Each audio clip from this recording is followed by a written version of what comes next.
Maybe to leave with my... Oj, dobar. Ko mi kaže? Hvala ti, neka ga to. Okay, hello everyone. We will continue now with a panel on gender and diversity. And we will, as we started now 15 minutes later, we will take 15 minutes more, getting a little bit into the lunch break, but this was already quite long planned, so I think it should be okay. And I hand over to our charming moderator then, and wish us interesting discussion on the panel. Thank you very much.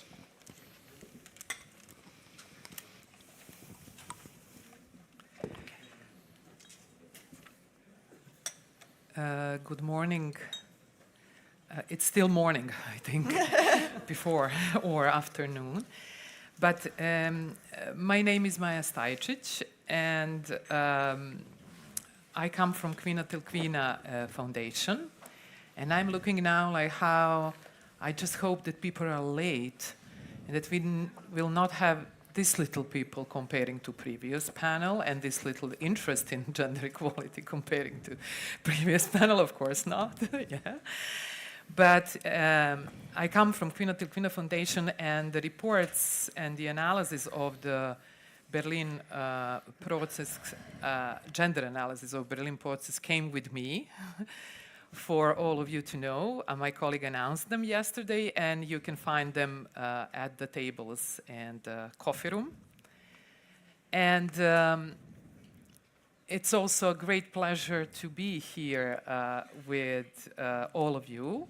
And on today's panel, my guests are, first of all, our rapporteur from civil society, Tanja Ivanova, president of the Reactor Research in Action.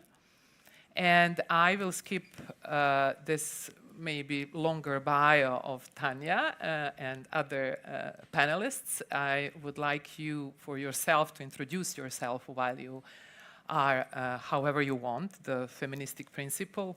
Say what you like about yourself.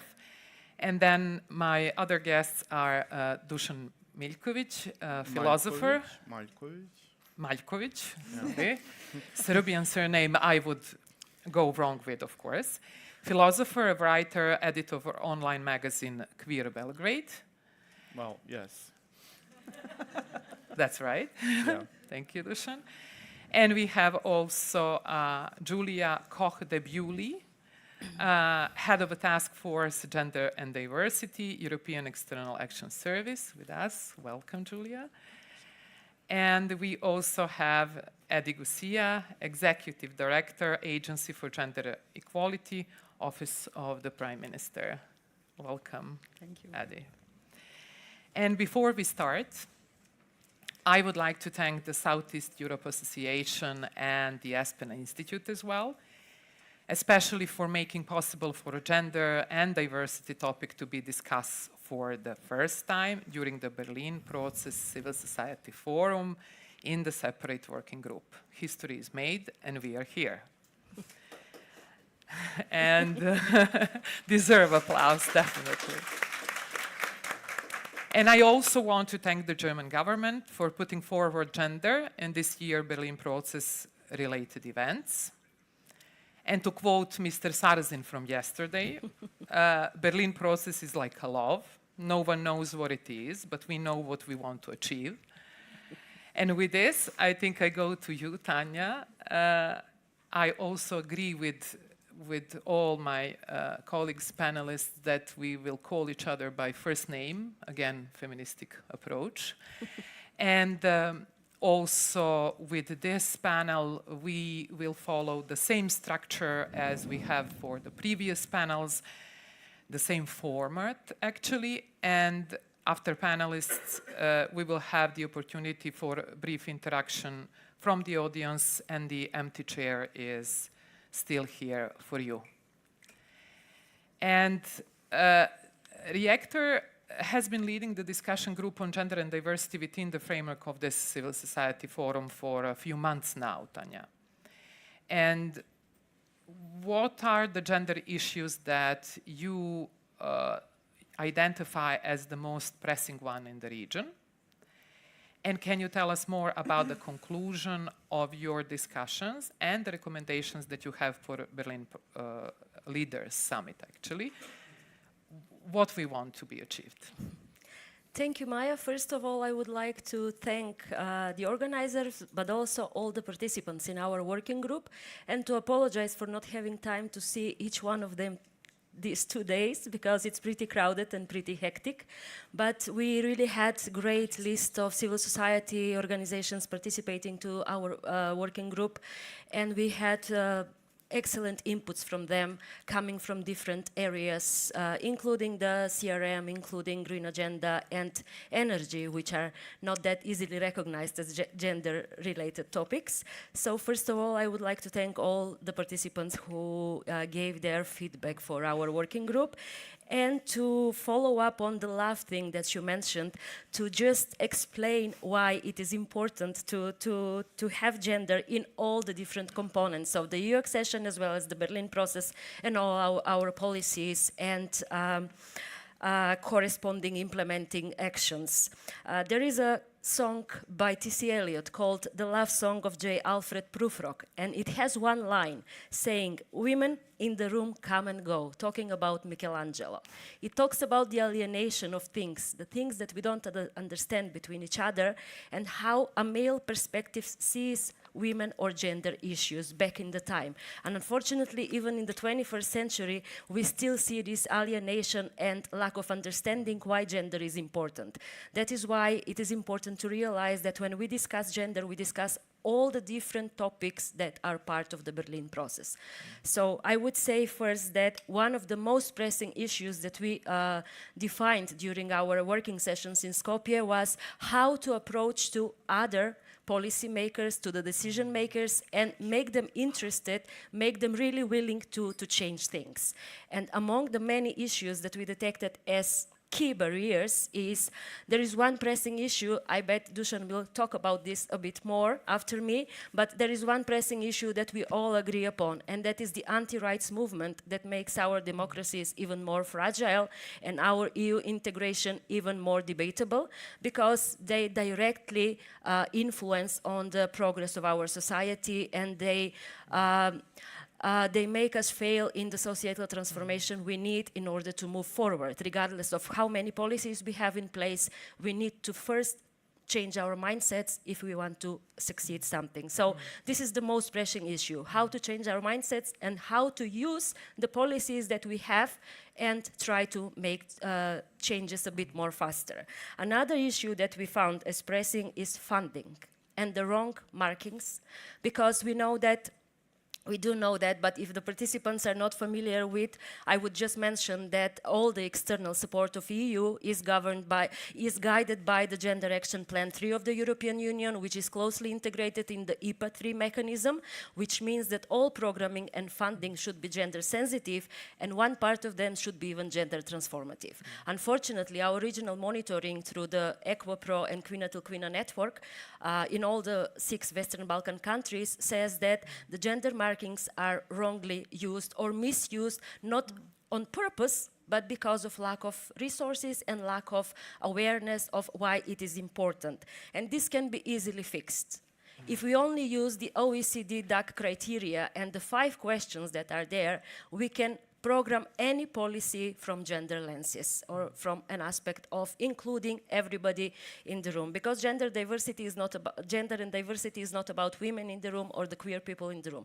Gender is about all the people in the room and all the people in our society. And this is something that we need to understand, and we need to fight for having everyone equally represented and being equally able to take the fruits from the society that we pay taxes for, or we don't pay taxes for if we work at home and we have informal labor, which is usually on the burden of women. So it is important to consider that there are many aspects that we need to take into consideration, but with proper funding, I think this can be achieved. So one of our recommendations is that the EU and the Western Balkan government countries should reinforce their commitments towards gender equality and progress, which they have based on the Gender Action Plan 3 and the country implementation plans, which are at national level, and they are guided by our EU delegations, and they are in place, and they can be easily consulted if we want to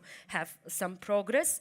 Then, of course, all of these instruments require participatory approach, and including the feminist civil society as well as the rest of the civil society in all the debates, starting from planning and up to monitoring and evaluation, which we are all failing behind, unfortunately, because there is never time to do enough retrospective and monitor and evaluate our processes. But we believe this is important. And another thing that is important is also building trust, because we heard from the previous sessions that there is lack of trust between government institutions and the civil society. And the Berlin process is a great multi-stakeholder place and forum where we can build upon trust and discuss these issues at equal level with our government representatives and make our EU processes a bit more sensitive for all the community in our societies. And then, of course, I don't think I have much more time, but I would also like to mention that it's not easy to achieve all this,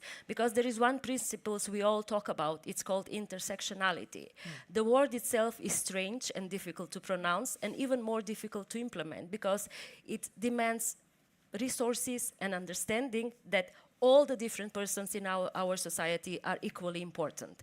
I heard the discussion about the Roma issues, and my colleague Neda, who mentioned that people are asking her why she is working on Roma issues when there are more important issues. There are no more important issues in the society. I also get this question, why I decided to work into gender area. I moved from private sector to gender equality and the civil society. But I believe it is utterly important, because it is one of the biggest impediments that prevents our societies to progress forward, because it's a human right and it's a fundamental right, and that's one of the conditions for the EU accession of all the countries in the region. And I think we have a lot of work to do in this respect. I can only agree with you, Tanya. Thank you so much. And you will have a few more opportunities during this panel to actually explain further the things you wanted also to include now. Thanks. But with this, Dusan, I move to you. And I think, like as Tanya mentioned, human rights are increasingly threatened in the Western Balkans, and by raising rates of gender-based violence, attacks on activists, anti-gender movements, and stalled implementation of gender equality reforms as well. And mentioning this, I would like to hear from you, what are the examples you would like to mention today, and what would be your recommendation for better protection of LGBTQI plus human rights in the Western Balkans? And also, do you see any functioning mechanism for protection, and how civil society involvement in the Berlin process helps?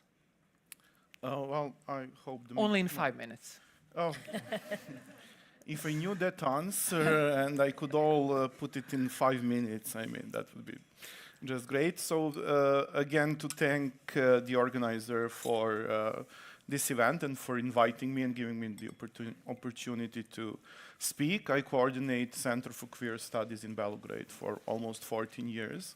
Now, when we talked about the state of homophobia in Serbia, I always say that the biggest problem is discrepancy between, on one hand, the state and the civil society, and on the other hand, the general society. Because the latter has a huge amount of prejudice, and a lot of strategies that we try to actually implement, I think, failed. And the people still think majorly about being an LGBT as something that has to do with mental issues, a disease, something that is unnatural, etc., etc. So my question is how to actually penetrate this kind of ideology that's generally based on prejudice, on the information that people are not getting from reliable sources, but are getting from, I don't know, their parents, their friends, etc., etc. I mean, if you are in the position of somebody who belongs to the general population in Serbia, it's very hard for you to access any kind of different information, and you're being fed with sexism and homophobia, etc., from your very birth. You know, so it's very hard to penetrate that kind of level, especially because prejudice don't work just on a rational level, they work also on emotional level. And if you, I don't know, try to impose an argument that two men or two women should have the right to have sex with each other or be in a relationship or get married, then you get this reaction that more has to do with anger, and anger is generally breaking the cognitive processes. So my answer was, and still is, a lot of education. That's what we do in the Center for Queer Studies. We are actually having courses for students of all the faculties in Belgrade that are interested in this kind of topic, because we realized that a lot of discrimination is actually based on the lack of knowledge. Yeah. So we try to provide that knowledge. On the first mentioned side, there is, I would say, state or government who is majorly posing to be LGBT friendly, but I don't think that is really the case. And we have seen this great missed opportunity of Ana Brnabić, a lesbian prime minister who was at that capacity for 8 years. And she did something amazing because she did nothing in that sense. And I think she should be given a medal for that because, okay. On the other hand, she was very open about it, and she said at the beginning, I'm not here to do anything with that. So, okay, yes. But that just showed that the state is more ready to imply this so-called pink washing, or to represent itself, especially to the Western political actors, as an LGBT-friendly state, which is not really the case. And there is the level of the civil society of organizations, etc., etc. They are doing a variety of work, which is very, very important, but it's still very hard to communicate with the majority of people. For me, intersectionality was one of the answers, but also connecting with other struggles at the moment that are going on. For example, we had people on the last Pride parade who were holding transparents against the other project, or the excavation of lithium, you know. And for me, it was always, as I have a Marxist background, it was also important for me to listen to the workers and working unions and invite them to Pride and support their actions as well. So for me, it's more about connection. What we lack, of course, is funding. And in this particular situation, I would say that we need funding for like getting a very concrete parameters, for example, about the social distance over the years. Like you ask people if they feel it's okay to have a gay friend, to have a gay co-worker, and then you measure it over decades, because then it shows you the level of the true level of homophobia, and then you can do meta-analysis to draw further conclusion, and that's how you actually test what you're trying to do. So just to end this now, we are at the very hard situation in Serbia. So if you want to have a very adventurous life, you should come to Belgrade and live. We have a lot of problems. You will be enjoying in solving them. And one of them is actually, for example, the Serbian Orthodox Church, who is very conservative and holds a great influence on the public opinion. And of course, there are different voices inside of the church, but majority they're like the most relevant public opinion about homosexuality is that it is sin, it's not normal, etc., etc. And over the 90% of people declare themselves as Orthodox believers. So that's on one hand. The second, we have basically conservative regime, because Ana Brnabić, the former prime minister, was not elected, but she was posted there by our current president, Alexander Vučić, who actually did the outing for her as well. So she actually, yes, okay, a pink Washington, let's not repeat it. On the other hand, you have a very conservative society that is getting more conservative, and it's not just Serbia, it's Europe, generally what we are now witnessing, the rise of the right wing.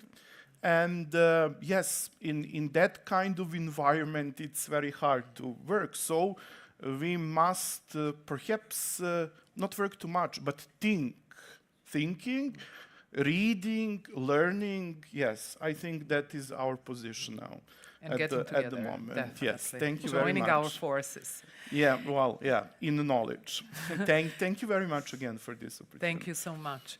And Eddie, about joining forces, like we discuss a lot about that already, but what are the main threats currently faced by gender mechanisms in the region and in the countries where they exist, not to mention those not existing, but what would be your recommendations actually? And in general, like because we are linking to Berlin process, what can be done to be ensured that the gender and diversity gain more visibility within the national discourse? This is something that I would like to ask you, if you have an answer to that. Thank you. I fully agree with Dusan. I'm not so clever in 5 minutes to to have the idea to resolve all these problems, but I think from the beginning is that gender equality is not a visibility issue. I think the 50% of population is there, half of the population is there, so we are not blind. What we need is we need to change our discourse, how we speak about gender equality and who is benefiting from gender equality agenda. We heard today that Berlin process is not just about money. Yes, it's not just about money, but who is benefiting from money, who is benefiting from possibilities, or who is not benefiting from possibilities. I'm so sorry to say, but it took Berlin process to mainstream gender through side events 10 years after the Berlin process. So gender equality, it's not a side dish. It cannot be treated as a side dish. It should be, the gender equality should be put in front of every process, of every intervention, being national or international. Now, when it comes to gender machinery, we are 13 years after Beijing platform. We have learned about gender analysis, gender mainstreaming, gender budgeting, gender procurement, gender auditing, and who is supposed to work with all of these instruments? Governments, institutions. With all due respect, civil society is there, we need them, they are watchdog, but the processes should be implemented by countries. Because why? By the public administration, because it makes governments responsible. It's an issue of accountability. It's not an issue of just ticking the box, because it makes politicians, policymakers accountable toward their citizens and the needs of their citizens. So I think that we need more inclusion of gender machinery. We need more empowerment of gender entities. Some of the countries in the Balkans should establish them.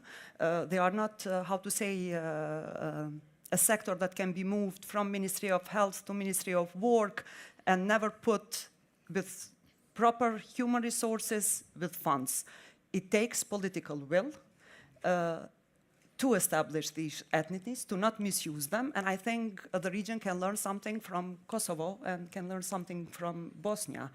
For the moment, in the Balkans, there are 2 countries, Kosovo and Bosnia, that have gender equality mechanism agencies at the highest level of decision-making. And I think that's the right model for countries in the Balkans in order to respond to the needs of women and men back in our countries. Because gender equality is one of the, I think, it's not just the strongest pillar of the good governance, but at the same time, it's one of the strongest pillar of peace building and reconciliation.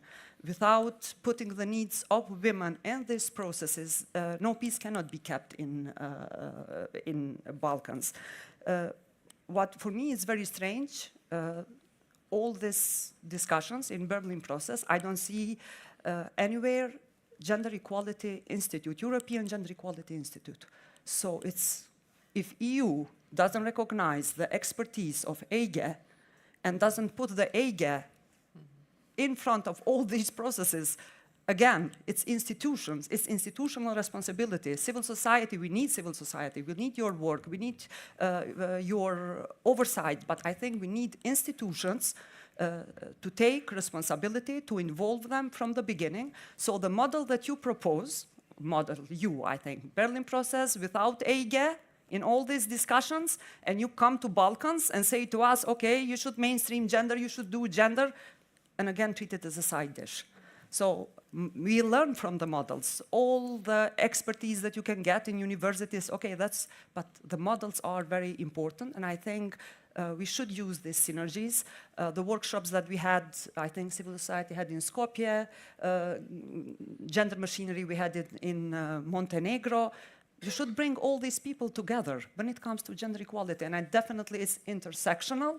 It has to do with women and men, it has to do with Roma, it has to do with every group, I don't like to say marginalized group, but every group that doesn't have voice or didn't have voice through the Berlin process, even seeing that as a trade issue, an open market issue, I think it has to do with human rights.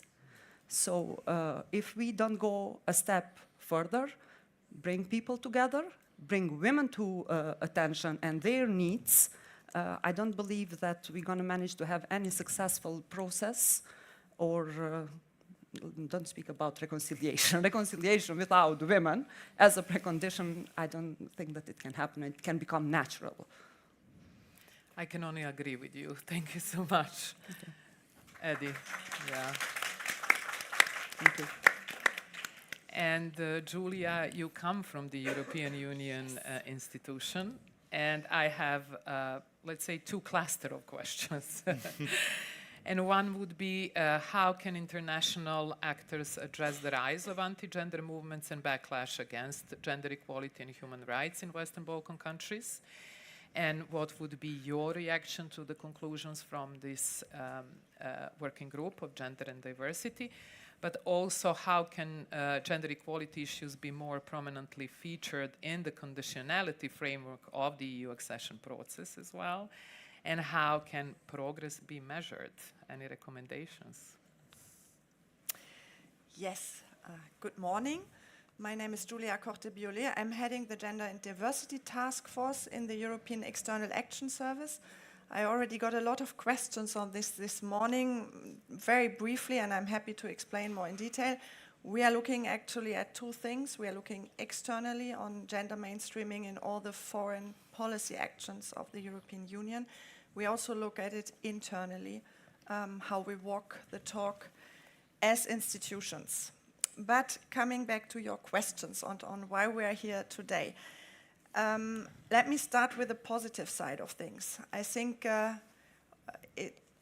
one is that we do have a dedicated panel on gender and diversity here now, 10 years into the process, contributing to the process. Gender diversity is a very strong commitment and a very strong priority for the European Commission. It has been under the first von der Leyen Commission. We saw for the first time a dedicated commissioner. We again have a commissioner with an equality portfolio in the new commission. And looking at the political guidelines of the president, this is and will remain a very strong focus and priority of her. This also means that over time, we do have one of the strongest policy frameworks for gender mainstreaming in the European Union. The Gender Action Plan 3 has been mentioned. We do have an LGBTIQ plus equality strategy, a disability strategy, and a Roma strategic framework. On some of them are still in place for a while. On others, there is currently work going on for follow-up strategies and this is an excellent question, how to actually measure process. On WPS, we have sets of council conclusions and also an action plan, which is linked to the Gender Action Plan. And we are working together now with member states to see that actually everyone does have a national action plan and that we implement and that we start measuring implementation. So all of this is good, but it's not good enough. It's by far not good enough. And to start again with the panel, I quickly running through the program, I think this is the only panel on which we are women in a majority, which is actually interesting.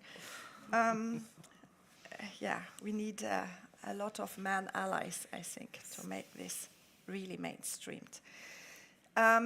But again, more seriously, as you probably all know, the EU's common foreign and security policy is driven by the principle of unanimity. And this means that all EU member states need to agree on every aspect of it, on every framing, and on every word. And this has not only influenced the accession process of some of your countries, but it is also currently influencing very strongly our gender and diversity framework and mainstreaming. We are seeing much more opposition to use terms which were still a few years ago standard language. And gender equality is one of those terms which are getting increasingly questioned and misinterpreted even internally. This means that for us as EU institutions, it is becoming more and more difficult to defend gender equality, to defend human rights, universal rights and universal values, including women's rights. And I mention this because I think we all need to be aware that this is not only externally, this is not only towards third countries in accession processes and in others, but it is a very real struggle which we are facing internally every day now. It is a priority for us, however, to address these issues because we very strongly define ourselves as a union of values, and this is where I think that we as the European Union do have one of our strongest added values.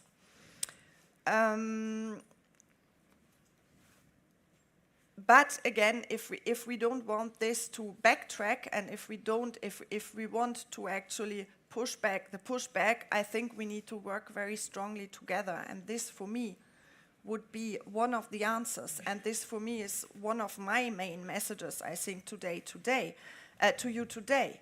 I actually wanted to congratulate you also, and I should have maybe done that from the onset, for all the amazing work that you have been doing in this process, not the least by assessing the gender mainstreaming in the EU accession process.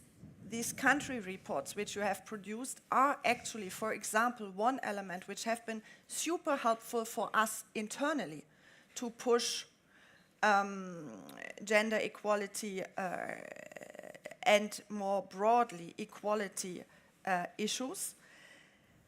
For us in the task force, but also for actually geodesks and everyone higher up working on the accession process. So, to come back again to the initial questions, I think one message to you today is we are really working on the same goals and on proper gender mainstreaming in the political process. We do it from inside. You are doing it from outside the EU. As I said, we are super grateful, And I think in practice, we really need to work together to push these issues. I could say a little bit more, but maybe we leave that to a second round. What we do very concretely, what DG NEAR also in practice is doing more concretely to foster gender equality in the accession process. I'm just, but aware of time. Actually, I think I would leave this out for now. Again, I think a very concrete suggestion, what can we do more, would be on working more closely together. The country reports, which are coming out every year, reach us in August normally. They are getting drafted in spring, and it would be great, I think, for your organizations to invite the exact people drafting these reports at delegations level and the relevant people who are working on this within the institutions. If you present your reports before the reports are published, hopefully it will be a much better, or it's a very good timing for us to take this on board in policy making. And there we have actually seen a real shift over the last years, that wherever this has happened, our country reports look differently and have taken on board gender and diversity, facts, figures, and problems which otherwise, and in those countries where this hasn't happened, would not have been there. I think for now I leave it here. You are the ones living through the process, and I'm also very keen to hear from you, actually, and to listen to your recommendations, what you think we can do better internally. Thank you so much, Julia, and I'm really happy you mentioned country reports, because we do over the decade the analysis of the country report from the gender perspective, and we will continue doing so. So this is really a great suggestion. Thank you so much. And now time is for questions, and if we have, I see one hand, maybe Irene, if you want to, two, okay, two to begin with.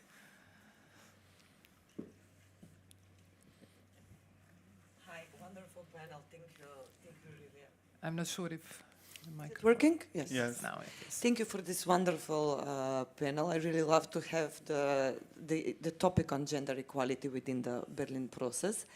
I would have a question for Julia. I think you talked a bit about the anti-gender mobilization, but the situation is really escalating from what is happening in Serbia, challenging the constitutionality of the law on gender equality, stopping the adoption of the law on gender equality in North Macedonia, where there is a definition of femicide, the problematization of this definition within the law on violence against women in Republika Srpska, or the legal gender recognition law in Montenegro. All of these development processes have been blocked and stopped due to these campaigns and mobilizations. I understand the commitment to gender mainstreaming, but I do have a problem now seeing this as a solution of what is really happening on the ground, especially if you see the gender mainstreaming only as a number game. If we count the women on the table, I think it is a time to challenge the table itself. So my question would be, how do you plan to strategically respond to these challenges? I think only one delegation within our region, it is the Macedonian delegation, EU delegation, that has done a strategy for countering anti-gender, but it's sporadic, it's ad hoc, it's only one, and we really believe that regional approach is important. Thank you. Thank you, Irene.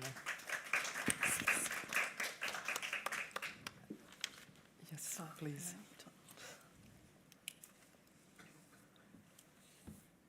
Thank you for the opportunity. I'm Ivana Jalic, I'm at the Diversity Institute, and we work in the Western Balkans regions.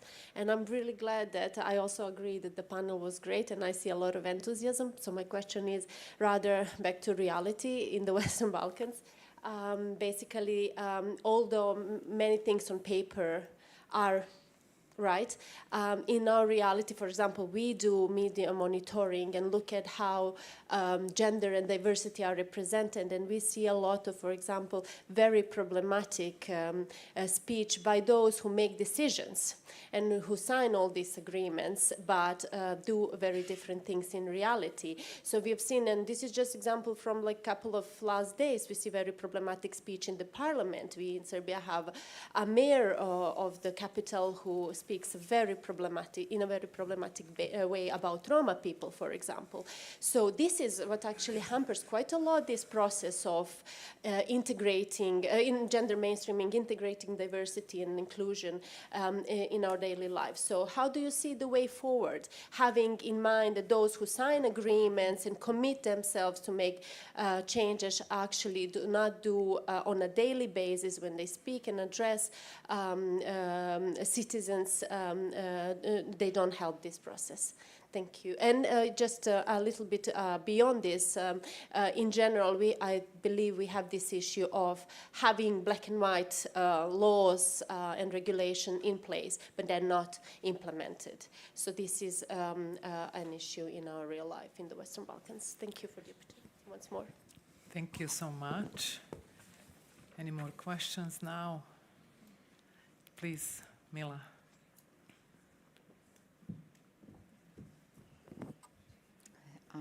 Thank you, Maya.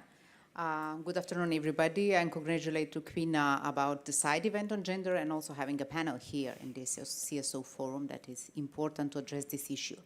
I have a question to Julia, because we already listened about what happened on Western Balkan and gender issue, diversity issues also.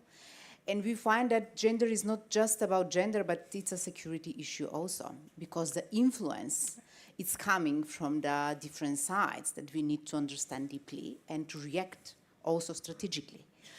Because you're representing the external actions, I would like to know how you will address this through your actions to the Western Balkan, how you will push the governments to be more sensitive, but also to be more responsive to the issues that are connected with gender, but also under the carpet, there are also anti-right, anti-democratic movements. Because we as a CSOs here, we need to be ready for that. Because we are part of the democratic countries. If there is no democracy in the countries, meaning that CSOs are not part of those societies. And we are already facing in Montenegro, as we know in Georgia, but probably in Serbia and North Macedonia, we can face the same thing very soon. And we need to be prepared, and I expect the external actions to address this issue very soon. Thank you. Thank you so much, Mila. Did I saw more hands? No? Okay, thank you so much. Okay, we have one question, how to better foster commitments to gender equality, and I think this applies to all of you, and I would like to hear from all of you, and then maybe to finish with you, Julia, and then you can maybe add this, how to strategically respond to backlash to gender and anti-gender movement, and how to have a better response to democratic changes at the end. But maybe to start with you, Tanya. This is a difficult question, and I'm really thankful for my colleagues for bringing up all the difficult issues that we are facing on a daily basis. There is not enough time and space to debate on all the things, but they end up with being human after all. And we can also leverage the existing mechanisms to try to find solutions, but it takes more than that because they are weak as they are already. So we need a bit more political will, and what Eddie mentioned is also important. We need to work together. Because, for example, I can mention the side event. It was a great opportunity to see different stakeholders, to sit next to a parliamentary, to an MP who has a totally different views than ours. But then to realize that we are both humans and we are fighting for the same ideals. So this is what we need. We need to sit together with our ministers. What we were lacking at the side event was the high political elite who decides on the things that we discussed, so that they can hear what we are talking about and that we have some solutions for them as well. So I think that we need a multi-format that includes governments, civil society, decision makers, which are at high level, but also operation level managers at national and EU level as well, who can do the things once we agree. So some kind of a multi-stakeholder format that is a workshop or whatever we call it, that can enable us first to debate on these things and then move forward. Of course, funding is an issue, but it's not always about money. It's about having a will to shake hands with the different person from you and try to make their lives better as well. And another thing is that we can lead by example. And what we miss, even in the Berlin process and in our work, is sharing more positive stories that happen in our countries. There are good examples apart from the bad examples. We need to use them. We need to use a language that everybody understands, and we need to share them across the region and across EU and the region as well. And how activists can be better supported in this time of backlash? That's a very difficult question. By preventing laws like the one in Montenegro, for example, and other laws that we also have in our country and may have them again, we don't know, but our democracies are too fragile so that we can leave them aside and think that things will get better in the future, that this is something that can be resolved. It's only about backlash towards different people.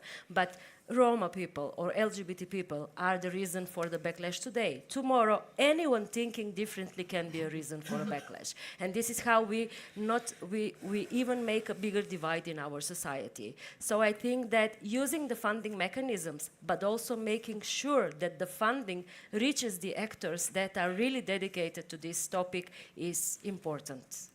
And I think we have the mechanisms, but we need to maybe tailor them a bit better and monitor them a bit better.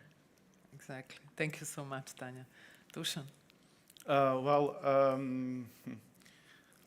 Solutions come up after a long process of thinking and understanding what is actually going on. And now to give just one example, having more connection with gender-based violence than the LGBTQ rights. A few days ago, I was in theater. There was excellent performance called The Power of the Beach. Bianca is the name of the artist. She is from Brazil, and she made this trilogy. We only saw the first part. It's called Power of the Beach, or something. That was in Belgrade or yes, Berlin? that was in Belgrade. No, and in the context of BITEF festival, which was a very important thing in ex-Yugoslavia, connecting East and the West. Now the things have changed, but it's still showing like theater performance that we can call the new tendencies or the new avant-garde in theater. And she was directly addressing the extreme cases of violence, sexual crimes against women. And she gave one example, also noticing that she fails to understand everything that is going on and that she doesn't really have answers. She's just posing a lot of questions. That is a recent case that happened in Brazil. She's coming from there, and the rate of sexual violence there is extreme. I think it's the first in the world. And she gave an example of a football player, a member of Brazil representation.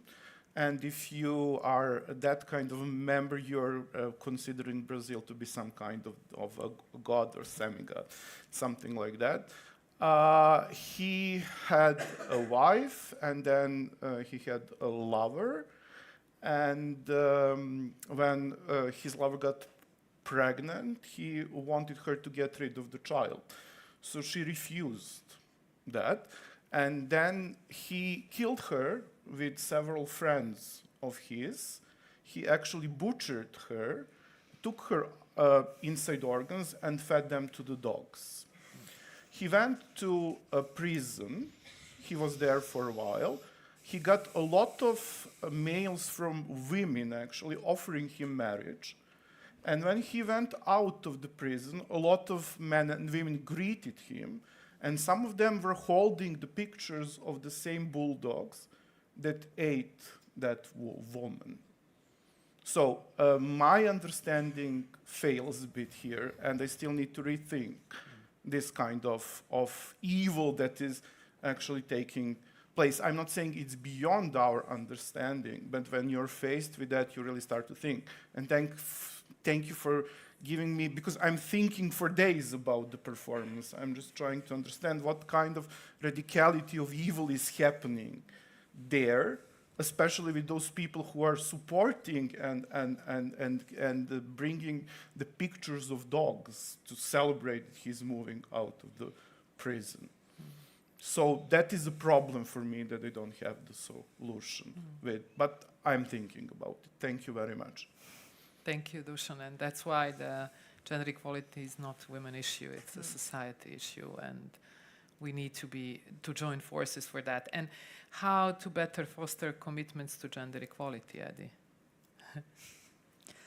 I think intersectional approach is a must. Gender is not an issue per se. Every decision that is going to be taken or is proposed, specifically with the countries that have such a troubled history like we had, I think it must be planned with gender lenses, with gender impact assessment, how this decision will affect the life of the citizens. Okay, we closed the issue of the market, of the CEFTA.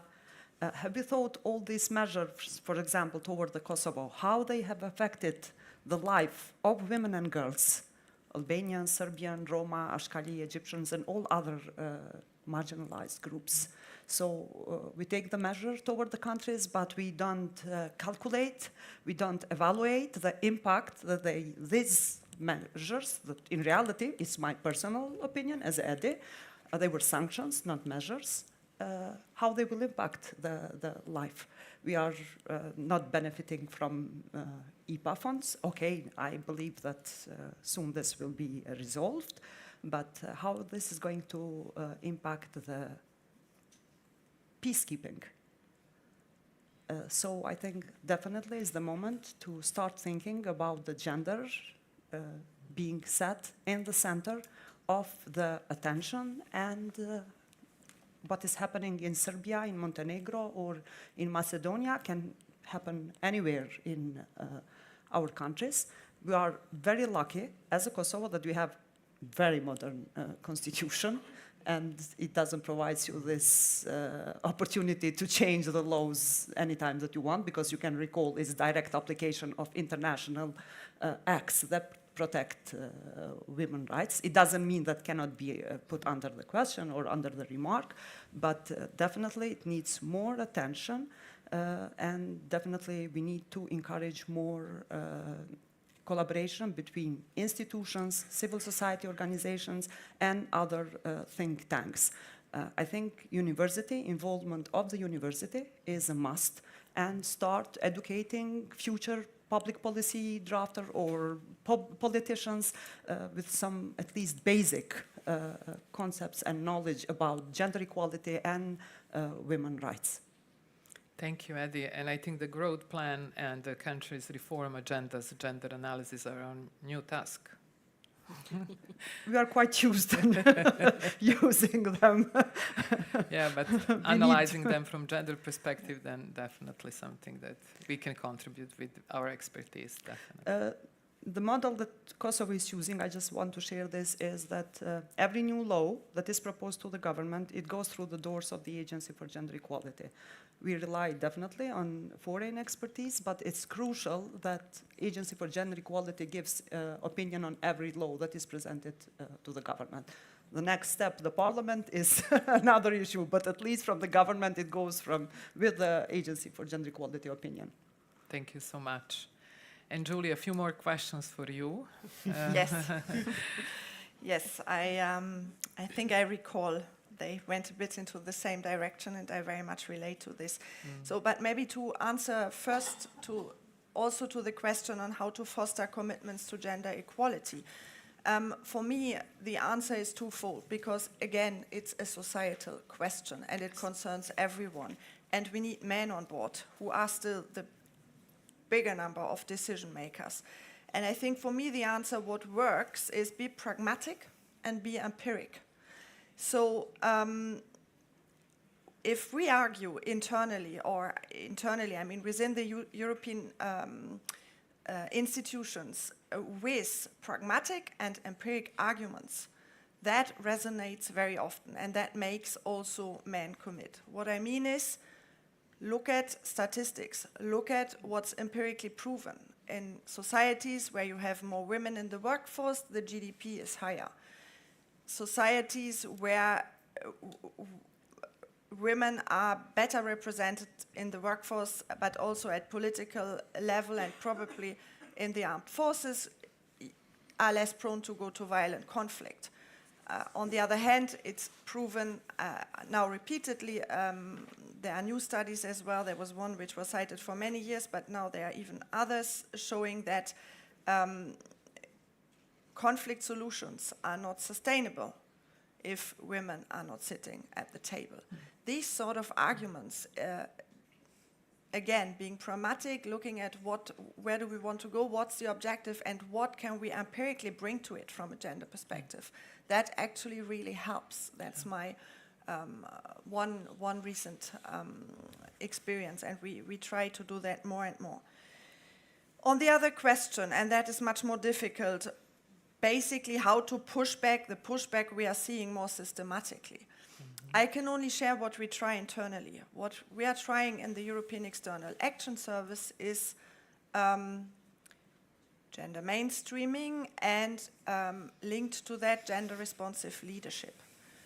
Again, what do I mean? I certainly do not mean figures, because somebody said if it's just about women around the table, that's definitely not what we speak about. When I speak about gender mainstreaming, what we mean is having a women's perspective in every political decision we take.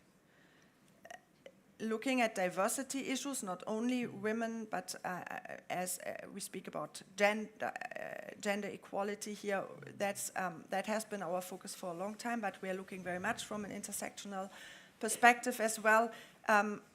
How do so far or marginalized groups of populations find themselves in this decision, in political decisions?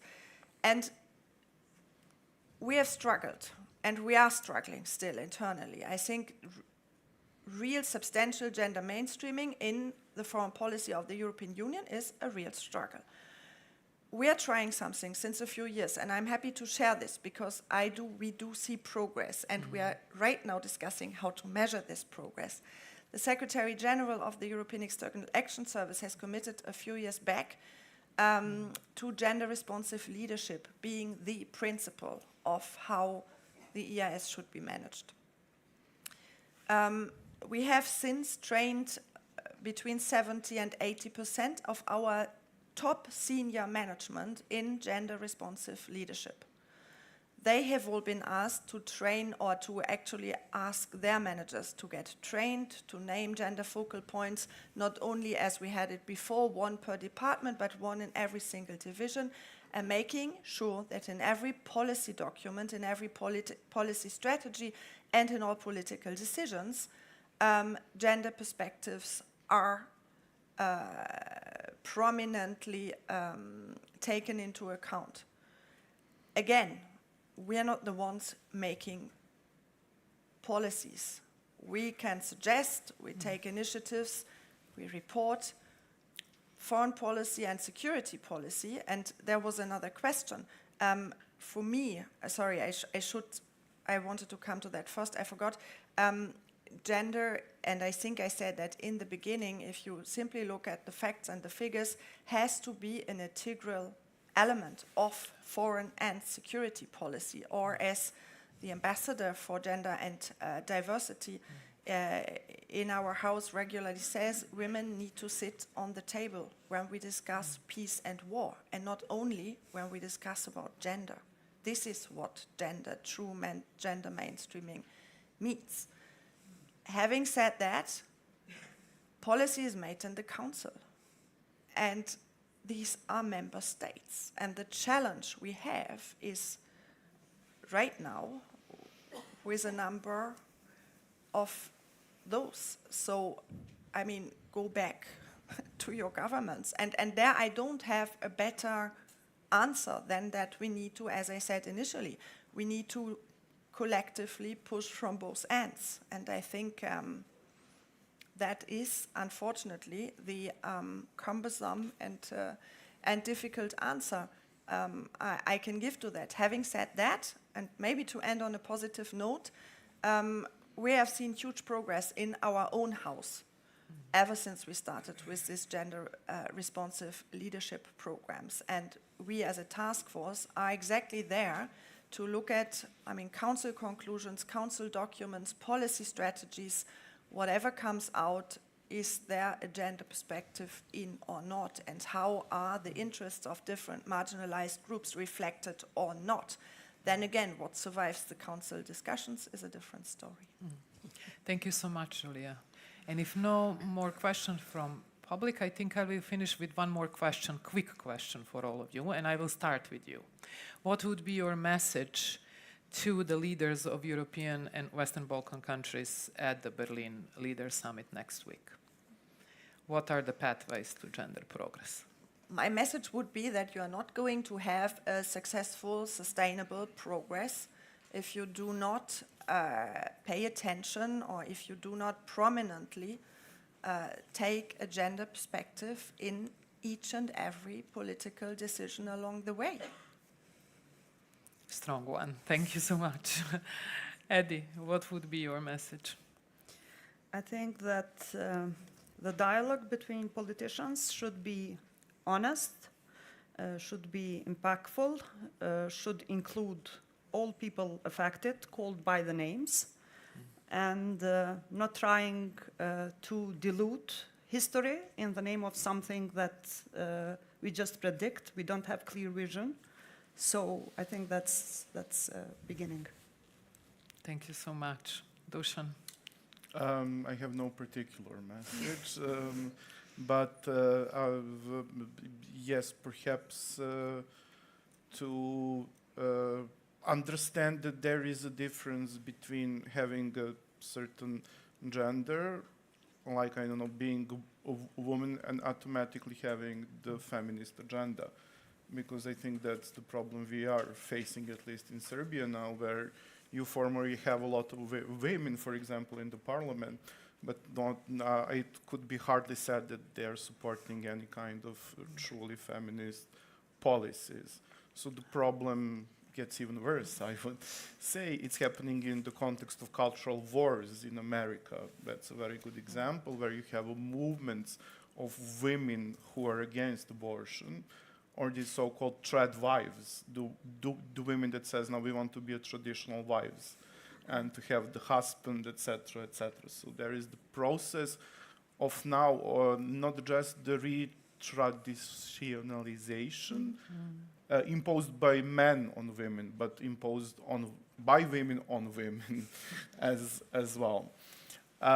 Yes, so to reflect more upon this a little bit now complicated ideas of gender and how really the anti-gender movement works, because they are clever, they obviously reach the audience, and their support is getting stronger and stronger. And to perhaps connect this, if possible, with the process that in history called the long-lasting processes. Like, I think this conservative way actually started by the fall of the Berlin Wall and the fall of the project of global socialism as alternative to our dominating so-called neoliberal societies that we now live in. Thank you, Dusan. And Tanya? Yeah, I shared our official messages with the leaders during my introductory part. There are 3 bullet points that we're going to share with them on Monday as well, and they include the things that I was discussing when we started this panel today, so I won't be repeating myself, but I would only add to what Julia was saying, and that is that politicians should invite women politicians to sit together, or if women are not in politics, invite women stakeholders in the society to sit together and discuss peace and security, economy or energy, and not only gender as it is. And another thing is not to be afraid of gender. And I'd like to end with a literary note again, because Ursula von der Leyen mentioned that she is dedicated to creating a roadmap on gender equality now. And when it comes to roadmaps, I really want to believe in them, and I really want that we can succeed in fulfilling the roadmaps that we create and get feedback for the created roadmaps and how they're functioning. But there is another Ursula called Ursula K. Le Guin, who is a feminist writer, and she has one story called The Ones Who Walk Away from Omelas. So I would ask all the politicians to read this story about a child locked in a basement, and because of the child's bereavement and unhappiness, all the society is happy. But there is a problem that if you want to help this child, then all the happiness will disappear. So there are people who walk away from Omelas. This is in a nutshell what the story is. It has a bigger moral message, which is with many layers, but I would really ask the politicians to read Ursula K. Le Guin and this story and see what they can do about it. Thank you so much for finishing with Ursula Le Guin. Thank you so much for today, joining this panel, for fantastic input. Thank you all for joining us today on this important discussion. And I think it's fine that we finish 5 minutes earlier and take ourselves to well-deserved lunch. Thank you so much. Thank you for the moderation. Thank you.